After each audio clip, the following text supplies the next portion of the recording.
कल के लेक्चर के बारे में अगर आप लोग को थोड़ा बहुत याद होगा तो, या कल हमने इकोनॉमिकल लाइफ की बात की थी कि किस तरीके की इकोनॉमिकल लाइफ रही होगी या थी इंडस वैली सिविलाइजेशन के लोगों की।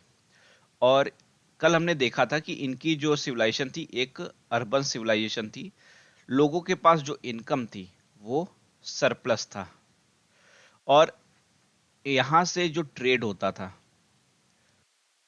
जो इंटरनल ट्रेड थे वो तो थे ही थे, साथ में एक्सटर्नल ट्रेड भी थे। यानी कि एक्सपोर्ट सिस्टम भी यहाँ पर हुआ करता था। इंपोर्ट और एक्सपोर्ट का सिस्टम भी यहाँ पर चलता था। लोथल जैसा यहाँ पर डॉकयार्ड था। और एक चीज हमने और समझा था कल, क्या कि जो एक्सपोर्ट था वो रिलेटिवली अधिक था, कहाँ से? इंपोर्ट से।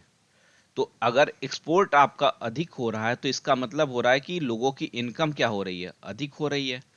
इनकम अधिक हो रही है, इसीलिए सरप्लस था, इसीलिए इनके यहाँ डेवलपमेंट बहुत ही अच्छे थे। ठीक है। अब ये ट्रेड इनका बहुत ही अच्छा था, सरप्लस में था, इसका कुछ और रीजन भी थे। कुछ और बेसिक जो इनके रीजंस थे, क्या था कि हम भले इनकी लिखावट को नहीं पढ़ सके हैं, लेकिन ये लिखना तो जानते ही ना, तो इनका लिटरेचर तो था ही। तो ये क्या करते थे, जो भी इनका लेन देन होता था, जो भी व्यापार करते थे, जो भी ट्रेड करते थे, उसका पूरा रिटन डॉक्यूमेंटेशन करते थे। रिटन डॉक्यूमेंटेशन करते थे ये। और किसी भी चीज का अगर रिटन रिटन में डॉक्यूमेंटेशन होगा तो उसका अरेंजमेंट बहुत ही बेहतर तरीके से होगा। और इससे क्या होता था, इनके में जो ट्रांसपेरेंसी थी ट्रेडिंग में, ट्रेड में, वो बहुत अच्छी थी। पूरा इनका जो ट्रेडिंग सिस्टम था, ट्रेड सिस्टम था, व्यापार व्यवस्था थी, वो पूरा एकदम ट्रांसपेरेंट था। इनके यहाँ कोई भी करप्शन वैसी चीजें देखने को नहीं मिलती थी। ठीक है।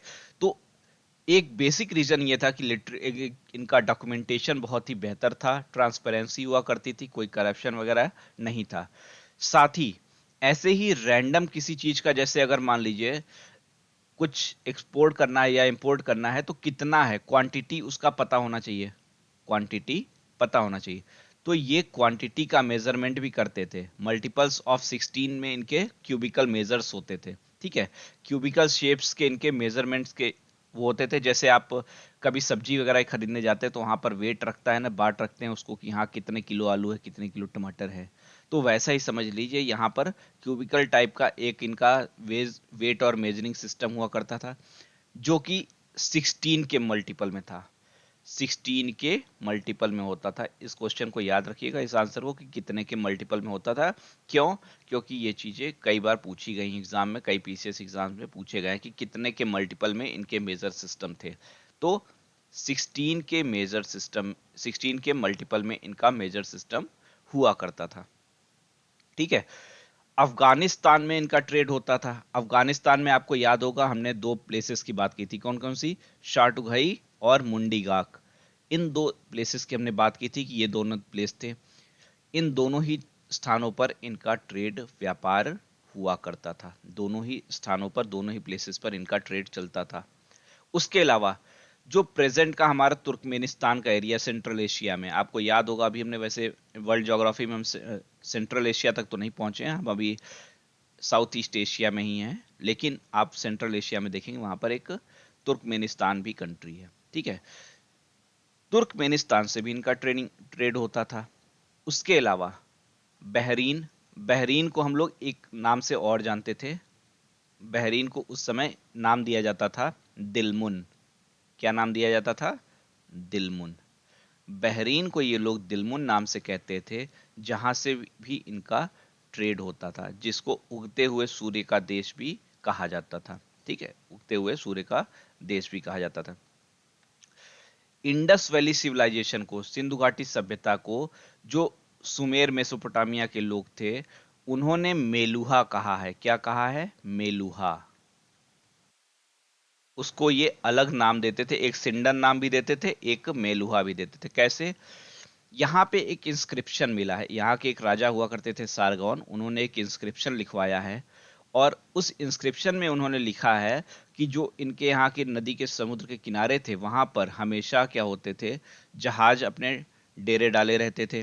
और किन स्थानों के, तो उन्होंने वहां पर इसी बहरीन की बात की है और मेलुहा की बात की है, यानी कि दिलमुन की बात की है और इंडस वैली सिविलाइजेशन की बात की है, जिसमें मेलुहा से मतलब उनका इंडस वैली सिविलाइजेशन था, दिलमुन से मतलब बहरीन आज के समय का था। तो इस समय जो ट्रेड होता था कैसे होता था, इंडस वैली सिविलाइजेशन से, इंडस वैली सिविलाइजेशन से जो ट्रेड होते थे कैसे होते थे, सुमेर को या फिर कहें मेसोपोटामिया को बाई रोड भी होते थे, स्थल मार्ग से होते थे, अफगानिस्तान होते हुए अफगानिस्तान को भी ट्रेड होता था, बाई सी रूट भी होता था। दो हमारे डॉकयार्ड थे, सुत का गेंडोर में था एक और एक लोथल में था, जहां से सी रूट से इनके यहाँ ट्रेड होता था। इसी तरीके से इजिप्ट को भी ट्रेड होता था। इजिप्ट को रेड सी और इंडियन ओशियन होते हुए ट्रेड हुआ करता था। तो इस तरीके से इस समय इंडस वैली सिविलाइजेशन के लोगों का ट्रेड होता था। और ऐसा नहीं था कि सिर्फ यहीं से लोग जाते थे, व्यापार करते थे, वहां से भी लोग आते थे, वहां से भी लोग आते थे और यहां पर ट्रेड करते थे। लेकिन विथ रिस्पेक्ट टू जितने यहां से जाते थे उनके रिस्पेक्ट में यहां पे आने वाले लोग कम थे नंबर में। कैसे पता चला है, देखिए, जब आप कहीं दूसरी जगह पे जा रहे हैं तो आप क्या देंगे उनको, इन धन देंगे, अपना मनी देंगे।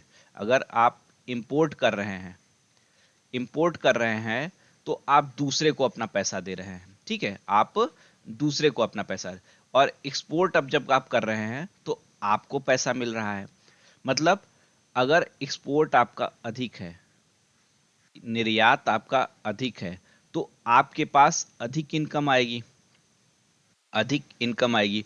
और उस समय जो ये ट्रेड होता था उसमें सील्स का यूज किया जाता था, मोहरों का प्रयोग किया जाता था। और मेसोपोटामिया, सुमेर वगैरह के जो मोहरें हैं, जो सील्स हैं, वो भारत में यानी कि इंडस वैली सिविलाइजेशन में अधिक मिली हैं कंपेयर टू उन हमारी जो वहां पे मिली हैं। मतलब इंडस वैली सिविलाइजेशन की वहां पे जो मिली हैं उसके रिस्पेक्ट में वहां वाली यहां पर ज्यादा मिली हैं। अगर वहां वाली यहां पर ज्यादा मिली हैं इसका मतलब है कि यहाँ के लोगों को इनकम अधिक हुआ। इनकम अधिक हुआ, कैसे अधिक हुआ, क्योंकि इन्होंने एक्सपोर्ट अधिक किया। तो इंपोर्ट कम था और एक्सपोर्ट अधिक था, इससे ये भी पता चलता है। ठीक है, कैसे होता था, बाय रोड भी होता था और सी रूट के थ्रू भी होता था। किसका किसका होता था, क्लॉथ होते थे, यहाँ पर कॉटन के वस्त्र बनाए जाते थे, जिसको हम लोग पहले ही बात कर चुके हैं कि मेसोपोटामिया के लोग इसको सिंडन नाम से जानते थे। और अगर कॉटन के क्लॉथ बनाए जा रहे हैं तो इसका मतलब है कॉटन इंडस्ट्री क्या थी, डेवलप्ड थी। ठीक है, औजार यूज कर जाते थे, टूल्स टैकल्स बनाए जाते थे। आर्ट एंड कल्चर में हम पढ़ेंगे कि यहाँ पे लोगों को सजने का बड़ा शौक था, यहाँ की महिलाओं को मेकअप करने का बहुत शौक था। तो ऑर्नामेंट्स भी खूब बनाए जाते थे, आभूषण वगैरह खूब बनाए जाते थे। स्टेचू बहुत सारी मिली हुई है, हमने देखा भी था। अगर स्टेचू बनी है तो मतलब स्टेचू बनाई जा रही है, उस फील्ड में लोग काम कर रहे हैं, तो वो इंडस्ट्री भी बहुत डेवलप थी। डॉकयार्ड है जहाँ से व्यापार हो रहा है, ट्रेड हो रहा है, तो किसके थ्रू हो रहा है, शिप्स के ही तो थ्रू हो रहा है। तो मतलब नाव वगैरह भी, शिप्स वगैरह भी बनाए जाते थे, फॉरेन ट्रेड होता था। तो इस तरीके से सेकेंडरी सेक्टर भी प्राइमरी के साथ में बहुत ही अच्छे व्यवस्था में था, और टर्सरी सेक्टर तो था ही। क्यों, ट्रांसपेरेंसी थी। और क्या था यहाँ पर, रिटन डॉक्यूमेंटेशन हुआ करता था, प्रॉपर मेजर के लिए वेट वगैरह का यूज किया जाता था मेजरमेंट के लिए। ठीक है, और लेन देन में सीज का भी प्रयोग होता था और गुड्स का भी प्रयोग होता था। ठीक है, दोनों का प्रयोग किया जाता था लेन देन में। तो इस तरीके से इस समय ट्रेड हुआ करता था। ट्रेड इंटरनेशनल भी था और नेशनल भी था। एक्सपोर्ट अधिक था इंपोर्ट के रिस्पेक्ट में, यानी कि टोटल जो ट्रेड था कैसा, सरप्लस में था। ट्रेड जो है सरप्लस में था। और जो अदर प्लेसेस हुआ करते थे यहाँ पे, उनका इंटरनल ट्रेड भी हुआ करता था। वहां के लोग यहाँ पर आते थे, उसके भी कुछ साक्ष्य मिले हैं। कैसे, लोथल में जैसे इजिप्ट में मम्मी वगैरह होते हैं, वैसे ही यहाँ पर लोथल में मम्मी के साक्ष्य मिले हुए हैं। और साथ में यहाँ पे फारस की मुद्रा भी मिली हुई है, फारस की मुद्रा मिली हुई है, कॉइन मिला हुआ, सील मिले हुए। तो इससे भी समझ में आता है कि वहाँ के लोग भी यहाँ आते थे।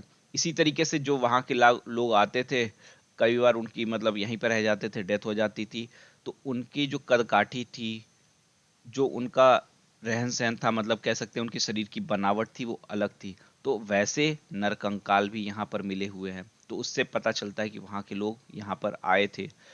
इसके अलावा मोहनजोदड़ो से इसके अलावा मोहनजोदड़ो से भी हमको कई मेसोपोटामिया की सील्स वगैरह भी मिली हुई हैं। तो ये इनका ट्रेड सिस्टम था जो कि बहुत ही अच्छी कंडीशन में था और एक सरप्लस इकोनॉमी थी। वही सारी बातें जो हमने की हैं वही यहाँ पर लिखी हुई हैं, उसमें बहुत बड़ी चीज नहीं है। ठीक है। मेसोपोटामिया में शिपर किश इस तरीके से कुछ स्थान थे। और सुमेर के राजा सारगोन ने एक अभिलेख जारी किया था, इंस्क्रिप्शन, जिसके बारे में अभी हमने बात किया। दिलमुन मक्कन मेलुहा के जहाज पूरे वर्ष लंगर डाले रहते थे, जिसमें मेलुहा से मतलब क्या होता था उनका, इंडस वैली सिविलाइजेशन यानी कि सिंधु घाटी सभ्यता। बहरीन को दिलमुन नाम से दिया गया, जिसको कि उगते सूर्य का देश कहा गया है। और मक्कन किसको कहा गया है, प्रेजेंट टाइप का जो ओमान, प्रेजेंट टाइम पे जो ओमान कंट्री है उसको मक्कन नाम से डिनोट किया गया है। कभी मैच कराने को आ जाए मेलुहा, दिलमुन और मक्कन, तो इसको याद रखिएगा। मक्कन किसको है, ओमान है। मेलुहा कौन है, इंडस वैली सिविलाइजेशन है। दिलमुन कौन है, बहरीन है। ठीक है, तो इसको आप याद रखिएगा। और कहाँ से मिला हुआ है, मेसोपोटामिया के राजा सारगोन के इंस्क्रिप्शन से ये चीज मिली हुई है। बहुत सारी चीजें, मोर, बर्तन, मेडिसिन्स, खिलौने, टॉयज, क्लॉथ, सबका एक तरीके से यहाँ पर होता था क्या, निर्यात, एक्सपोर्ट होता था। तो एग्रीकल्चर सरप्लस था, एग्रीकल्चर सरप्लस में था। शिल्प भी अधिशेष में सरप्लस में था। ट्रेड भी सरप्लस में था। और ओवरऑल अगर सब कुछ सरप्लस में है, सबके पास इनकम अधिक है, तो खर्च भी अधिक करेंगे। तो खर्च अधिक करेंगे तो अपनी सुविधाओं पर बात करेंगे, अपनी सुविधाओं को बढ़ाने पर फोकस करेंगे। इसीलिए इनका इंफ्रास्ट्रक्चर भी बहुत अच्छा डेवलप्ड था। और अगर इंफ्रास्ट्रक्चर डेवलप्ड है तो बेसिक नीड्स की जितनी भी इनकी चीज़ें हैं वो अच्छे से डेवलप हो रही हैं। तो इसका मतलब क्या हुआ, इनकी सिविलाइजेशन भी क्या थी, अर्बन सिविलाइजेशन थी। तो अगर आपसे रीज़न पूछा जाए कि इनके अर्बन सिविलाइजेशन होने का क्या मेन रीजंस वगैरह थे, तो आप अब समझा सकते हैं और बता सकते हैं बेस्ड ऑन कल की क्लास और अभी तक की आज की क्लास जो हमने की है। ठीक है, ये बात हो गई अब आर्थिक जीवन, इकोनॉमिकल लाइफ की, और ट्रेड वगैरह क्या थे उसकी बात कर ली हमने। अब हम थोड़ा सा बात करेंगे सोशल लाइफ की, यहाँ का सामाजिक जीवन कैसा था। इसके लिए थोड़ी सी अच्छा एक बात बताइए, आप अपने से बेसिक अंडरस्टैंडिंग से बताइए। आज के समय को आप रिलेट करेंगे तो आप समझ जाएंगे। अगर कोई पर्सन ऐसा ही है, अगर आपके दो फ्रेंड्स हैं, ठीक है, अगर आपके कोई दो फ्रेंड हैं, थोड़ा सा ये सिस्टम हैंग कर रहा है, एक मिनट। अगर आपके कोई दो फ्रेंड हैं, ठीक है, और एक की इनकम है पर मंथ 1 लाख, और एक की इनकम है पर मंथ सिर्फ 1,000 रुपए, तो 1 लाख वाले की जो इनकम रहेगी और जो 1,000 वाले की रहेगी, उनकी लाइफ स्टाइल में भी चेंजेस आ जाएंगे। अगर 1,000 वाला 1 लाख के साथ कहीं घूमने जाता है तो क्या दोनों की एकदम थिंकिंग मैच करेगी? अगर 1 लाख वाला कहीं भी पैसा निकालता रहेगा, 1,000 वाला थोड़ा सा संकोच करता रहेगा। तो कहीं ना कहीं 1 लाख वाले का जो फ्रेंड सर्कल रहेगा, जो अब जहाँ पे वो अपना बिजनेस कर रहा है, जो फिर इन सर्विस कर रहा है, उसके फ्रेंड सर्कल अलग रहेंगे, 1,000 वाले के अलग रहेंगे। 1,000 वाला अगर 1 लाख के फ्रेंड सर्कल में चला जाएगा तो उसको छोटापन महसूस होगा। 1,000 वाला 1 लाख वाला अगर 1,000 में आ गया तो उसको लगेगा यार मैं कहाँ पे आ गया हूँ। तो एक हमेशा क्या रहेगा, एक डिफरेंशिएशन बना रहेगा लोगों में। ठीक है, उनके बीच में क्या रहेगा, एक डिफरेंशिएशन बना रहेगा। मतलब क्या रहेगा, एक सोसाइटी में अपर क्लास और लोअर क्लास की भावना आ जाएगी कि हाँ ये अपर क्लास है, ये लोअर क्लास है। आज भी आपको एक मिडिल वर्ग में ही, आप मिडिल क्लास में ही एक middle class, upper middle class देखने को मिल जाता है, एक लोअर मिडिल क्लास देखने को मिल जाता है, एक मिडिल क्लास मिडिल में भी मिल जाता है। तो इतना आपको एक मिडिल क्लास में ही देखने को मिल जा रहा है। इसका रीजन क्या है? इनका रीजन है क्या? इनकम, किसकी कितनी आपकी सरप्लस इनकम हो रही है। तो इस समय भी ऐसा ही था। आप यहाँ का जो टाउनशिप प्लानिंग देखे उसमें भी क्या देखे, वेस्ट में सीटाडेल में जो रिच पीपल रहते थे वो रहते थे, और यहाँ पर कौन रहते थे? यहाँ पर नॉर्मल पीपल रहते थे। कौन? कॉमन पीपल, जो हमारा लोअर टाउन था। आप एक ऋतिक रोशन की मूवी आई थी कुछ साल पहले, मोहनजोदड़ो करके ही नाम शायद था। ये स्वदेश वाले डायरेक्टर की बनाई, लगान वाले डायरेक्टर की मूवी बनाई हुई थी। उस मूवी को आप देखेंगे तो उसमें भी यही ऐसे ही कुछ चीजें दिखाई गई। उस मूवी उस समय बहुत बोरिंग लगती है, लेकिन अब आप चीजों को थोड़ा जान रहे हैं तो आप देखेंगे तो लगेगा कि हाँ, उसमें कुछ रियलिटी तो एटलीस्ट दिखाई गई है। ठीक है। तो अगर रिच लोग अलग रह रहे हैं, कॉमन लोग अलग रह रहे हैं, तो इसका मतलब क्या हुआ है? आपने एक बाइफर्केशन कर दिया है, समाज में दो पार्ट्स में लोगों को डिवाइड कर दिया है। उसके बाद फर्दर क्या है? हमने बात की थी कि हड़प्पा में नदी के किनारे, रावी नदी के किनारे कुछ सिंगल रूम के मकान मिले हुए हैं, जिसमें यह माना जाता है कि जो लेबर क्लास था वो वहां पे रहता था। मींस उसमें भी आपने एक उनको अलग सेपरेट कर दिया है। तो कुल मिलाकर सोसाइटी में क्या था? सोसाइटी इक्वल सोसाइटी थी कि नहीं? नहीं, इक्वल नहीं थी सोसाइटी। सोसाइटी ऐसी थी जहां पर भेदभाव था इनकम बेस पे। दूसरी चीज, इनका जो टाउनशिप था, अलग अलग, जैसे आज के समय में सेक्टर बटे होते हैं, आज के समय में जैसे सेक्टर बटे होते हैं, चंडीगढ़ वगैरह में आप चले जाते हैं सेक्टर 1, सेक्टर 2, सेक्टर 3, वैसे ही इनका भी अलग अलग सेक्टर टाइप में डिवीजन हुआ करता था। अगर मान लीजिए इस तरीके से कई अलग अलग सेक्टर बन गए हैं, 1 2 3 4 5 6, पर्टिकुलर 1 को आप ले लीजिए, 2 को ले लिया, 1 को ले लिया। तो अगर आप अपनी लाइफ जी रहे हैं, मान लीजिए संडे आ गया, आपको बाल कटाना है, कहीं जाना है, कपड़े खरीदने हैं, शॉप कपड़े खरीदने हैं, कपड़े बनवाने हैं। ठीक है। उसके बाद में क्या है, आपको रोजमर्रा की जरूरतें के सामान खरीदने, किचन के सामान खरीदने हैं। तो क्या होगा? 1 वाला 2 में जाएगा, 2 वाला 1 में आएगा, ऐसा आप सोच रहे होंगे। तो ऐसा नहीं था यहाँ पर। यहाँ पर क्या था, एक सेक्टर में, सेक्टर 1 अगर है, तो एक लाइफ को जीने के लिए एक हर प्रकार के क्राफ्टमैन भी यहाँ पर था, यहीं पर एक सलून वाला भी था, यहीं पर एक इंडस्ट्री वाला भी था। तो कुल मिलाकर हर एक सेक्टर में हर प्रकार के लोग रहते थे। किसी एक सेक्टर से लोगों को दूसरे में जाने की जरूरत नहीं रहती थी। जो यहाँ पर डिवीजन किए गए थे वो इस तरीके थे कि हर एक प्लेस पे, हर एक सेक्टर में हर तबके के लोग रहते थे। उनके रहने का स्टाइल अलग हो सकता है, लेकिन उनको अपने सेक्टर में ही अपनी आवश्यकता की, अपनी जरूरत की सभी चीजें अवेलेबल हो जाती थी, हो जाती थी। उसके अलावा एक और चीज बताई कि इनको ऑर्नामेंट्स, आभूषण वगैरह पहनने का बड़ा शौक था, इनको अच्छे कपड़े पहनने का बड़ा शौक था। ठीक है। ऑर्नामेंट्स वगैरह, कपड़े वगैरह पहनने का बहुत शौक था। तो लाइफ स्टाइल ओवरऑल जो थी वो थोड़ी सी क्या थी, लेविश लाइफ स्टाइल थी। एक मतलब बहुत ही वीआईपी टाइप का कल्चर ये जीने की कोशिश करते थे। ठीक है। उसके अलावा कुछ खास बातें ध्यान रखनी होती हैं जब भी किसी समय की, अगर आप सोशल लाइफ की बात करते हैं, किसी भी टाइम ड्यूरेशन की, चाहे मौर्यन पीरियड में चले जाएं, चाहे गुप्ता पीरियड में चले जाएं, तो कुछ बेसिक चीजों को बात करते हैं। कैसी? एक बात करते हैं हम सोसाइटी, समाज कैसा है, समाज में पैसे को लेकर भेदभाव है क्या, उनके बीच में भाईचारा है, रहन सहन है कि नहीं है। ठीक है। एक हम बात करते हैं वुमेन सिचुएशन पे लेकर। वुमेन सिचुएशन मतलब आज भी जैसे वुमेन एम्पावरमेंट की बड़ी बातें की जाती हैं, तो उस समय महिलाओं की स्थिति कैसी थी, उस समय महिलाओं की स्थिति कैसी थी, ये सारी बातें उस समय जैसे थी वही ऐसा आज भी, उस समय भी देखा जाता था, आज भी कंपेयर किया जाता था। तो ये सारी चीजें देखी जाती। एज अ सोसाइटी ये हमने क्या देखा, एज अ सोसाइटी हमने समझा और जाना कि यहाँ पर इनकम तो लोगों के पास अधिक थी, लेकिन इनकम के बीच बेस पर इनके बीच में आपस में भेदभाव भी था, रहन सहन में इनके भेदभाव था, उसी हिसाब से इनके घर भी बने हुए थे। तो सोसाइटी इक्वल टाइप की नहीं थी, इक्वल टाइप की सोसाइटी नहीं थी इनकी। ठीक है।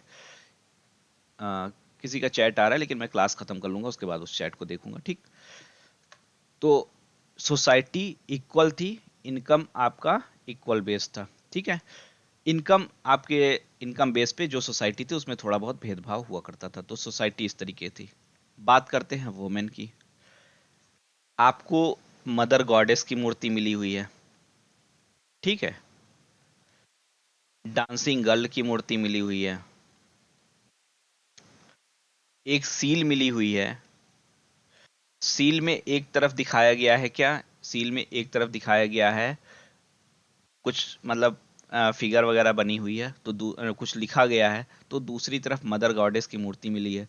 और ये माना जाता है कि जैसे ये लोग एग्रीकल्चर बहुत करते थे, तो इनको गर्भ से निकलता हुआ पौधे टाइप में दिखाया गया है, कि जिससे इनको ये माना गया कि पृथ्वी की उत्पत्ति इन्हीं से हुई है, उत्पत्ति इनसे हुई है, जीवन इसी से आया है। तो मतलब क्या हुआ, ये अ, जो वोमेन है उनको ये अच्छी दृष्टि से देख रहे हैं, उनको ये पूजा कर रहे हैं, उनकी ये वर्शिप कर रहे हैं। और अगर ऐसा है तो वही चीज यहाँ के लोगों के जीवन में भी देखने को मिलेगा। तो इस समय जो वोमेन्स थी, महिलाएं थी, उनकी कंडीशन अच्छी थी। ठीक है। समाज में उनकी परिस्थितियां अच्छी थी, उनके लेवल, उनके रहन सहन अच्छा था। और कल्चरल डाइवर्सिटी पाई जाती थी, सोसाइटी में कल्चरल डाइवर्सिटी थी। मात्र सत्तात्मक समाज था, यानी कि वुमेन एम्पावरमेंट था, वुमेन की सिचुएशन अच्छी थी।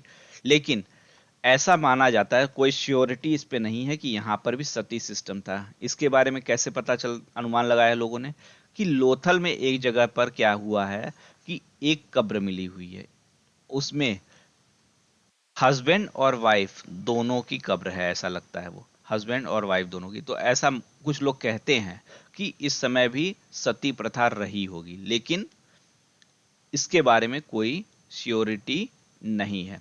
और इकोनॉमिकल डिस्पैरिटी थी, आर्थिक आधार पर समाज में भेदभाव था। तो ये इन लोग की क्या थी, सोशल लाइफ इस तरीके से हुआ करती थी। ठीक है। अब बात करते हैं किसकी, रिलीजियस लाइफ की। एक पहला पॉइंट समझ लीजिए कि कोई टेम्पल वगैरह इस समय नहीं मिला है। कभी क्वेश्चन पूछ लिया जाए तो याद रखिएगा, इस समय कोई टेम्पल नहीं मिला है, कोई मंदिर वगैरह नहीं मिले हुए हैं।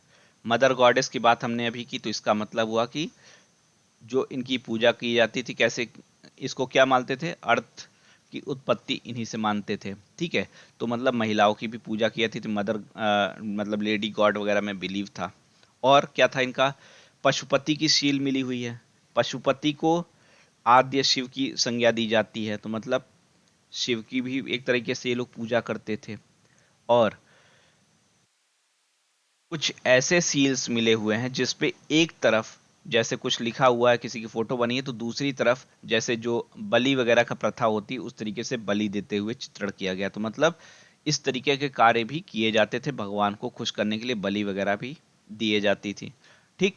और जो पशुपति की मोहर मिली है, सील मिली हुई है, वहां पर क्या है, उसमें एलिफेंट का चित्रण है, टाइगर का चित्रण है, राइनो का चित्रण है, बफेलो का चित्रण है, डियर का चित्रण है। मतलब इन एनिमल से तो ये परिचित थे ही थे, लेकिन इन एनिमल्स को भी ये अच्छी दृष्टि से देखते थे। ठीक है। अच्छी दृष्टि से देखते थे। और ओवरऑल जो इनकी रिलीजियस लाइफ थी, नेचर वर्शिप पे फोकस्ड कर थी। किस पर थी, नेचर वर्शिप पर इनका फोकस हुआ करता था। तो जब भी रिलीजियस लाइफ देखते हैं, उसमें भी तीन फैक्टर्स पर फोकस किया जाता है कि किसकी वर्शिप की जा रही है, किसकी वर्शिप की जा रही है, कैसे की जा रही है, कैसे की जा रही है। ठीक है। और लोगों का बिलीफ क्या है, लोगों की विश्वास क्या है, मान्यताएं क्या है। तो नेचर वर्शिप होता था, भूमि की पूजा करते थे, सूर्य की पूजा करते थे, मातृ देवी की पूजा करते थे। इस तरीके से किस विधि से करते थे, टेम्पल वगैरह तो नहीं थे, लेकिन पशु बलि दी जाती थी, पशु बलि दी जाती थी। धार्मिक विश्वास क्या था, आपको याद होगा कि हमने क्या कहा था, हड़प्पा में एक R37 टाइप की कब्र मिली हुई है, जहां पर ये माना जाता है कि यहाँ पर 30, जब कोई व्यक्ति डेथ हो जाता था उसको दफनाया जाता था तो उसको उसके पसंद की 37 प्रकार की वस्तुएं वहां रखी जाती थी। क्यों रखी जाती थी? कि जब हम चले जाएंगे तो वो वापस उसकी आत्मा आएगी और उसको अपनी आवश्यकता की चीजें चाहिए होंगी। तो इसका मतलब क्या हुआ कि उनको कहीं ना कहीं क्या था, पुनर्जन्म में विश्वास था, आत्माओं में विश्वास हुआ करता था। इससे ये पता चलता है। उसके अलावा जो अंतिम संस्कार हुए जाते थे, आज के समय में जैसे अलग अलग संप्रदायों में कहीं पर दफनाने की प्रथा है, कहीं पर जलाने की प्रथा है, कहीं पर खुले छोड़ देने की प्रथा है, वैसा ही इस समय था। तीनों प्रकार का, जलाने के भी साक्ष्य मिलते हैं, दफनाने के भी साक्ष्य मिलते हैं और खुला छोड़ देने के भी साक्ष्य मिलते हैं। तो ये इनकी रिलीजियस बिलीफ थी, इनकी धार्मिक मान्यताएं थी। ठीक है। उसके बाद है क्या? Political life. Political life political life की अगर हम जैसे बात करते हैं तो इस समय कोई इनका पॉलिटिकल इंस्टीट्यूशन जैसे चीज़ों के विषय में बहुत ज़्यादा नहीं पता चलता है। रिचुअल्स वगैरह होते थे इनके, कि ग्रेट बात जो है मिला हुआ है कहाँ से, मोहनजोदड़ो से, वहाँ पे ये लोग बात वगैरह करते थे, लेकिन वैसा कुछ पॉलिटिकल स्ट्रक्चर वगैरह में कोई ऐसा कुछ फीचर इनको नहीं मिला है, ना कुछ उसके बारे में पता चलता है। ठीक है। तो ये बातें हो गई किसके विषय में? इंडस वैली सिविलाइजेशन की डिटेलिंग। हमने इंडस वैली सिविलाइजेशन को जो शुरू किया था, हमने एक एक चीज को बहुत ही डिटेल में और जाना है। हमने सबसे पहले इसके सोर्सेस को समझा था, नॉमनक्लेचर, डिस्कवरी कैसे हुई है, किसने की है, कहाँ कहाँ किस प्लेसेस की साइट्स मेजर कौन कौन सी हैं, यहाँ के लोगों की इकोनॉमिकल लाइफ कैसी थी, यहाँ के लोगों की उसके बाद में क्या थी, पॉलिटिकल लाइफ बहुत ज़्यादा नहीं थी, रिलीजियस लाइफ कैसी थी, सोशल लाइफ कैसी थी, इकोनॉमिक ट्रेड कैसे होता था, किन के साथ होता था, किन किन चीज़ों का होता था, एग्रीकल्चर के बारे में हमने देखा, और किस तरीके से ये अर्बन सिविलाइजेशन थे, इन सभी चीज़ों के बारे में देखा। इन सभी पॉइंट्स के अलावा इंडस वैली सिविलाइजेशन से हिस्ट्री पॉइंट ऑफ व्यू से एक भी क्वेश्चन ऐसा नहीं है जो आपका नहीं होगा, चाहे वो मेंस रिलेटेड हो, चाहे वो प्री रिलेटेड हो, चाहे कोई वनडे एग्जाम हो, एसएससी वगैरह, या कोई भी एग्जाम हो आपका। ठीक है। और आर्ट एंड कल्चर का जो इसका पोर्शन है, जैसे आदि शिव की मुहर, मदर गॉडेस की मूर्ति, स्टेचू, डांसिंग गर्ल की स्टेचू, ग्रेनरी के क्या फीचर्स थे, जो ऑर्नामेंट्स वगैरह ये लोग यूज करते थे कैसे बनते थे, उसके अलावा जो ग्रेट बाथ है मोहनजोदड़ो का, उसके क्या फीचर्स थे, ये सारे किसके पार्ट आते हैं? आर्ट एंड कल्चर के पार्ट आते हैं। और इसके बारे में हम आर्ट एंड कल्चर की क्लास में डेवलप डिस्कस करेंगे, तो ये वहां पे कंप्लीट हो जाएगा। ठीक है। तो ये सारी बातें थी किसके विषय में? इंडस वैली सिविलाइजेशन के। अब आप लोग में से जो क्वेश्चन पूछ रहे थे वो पूछिए।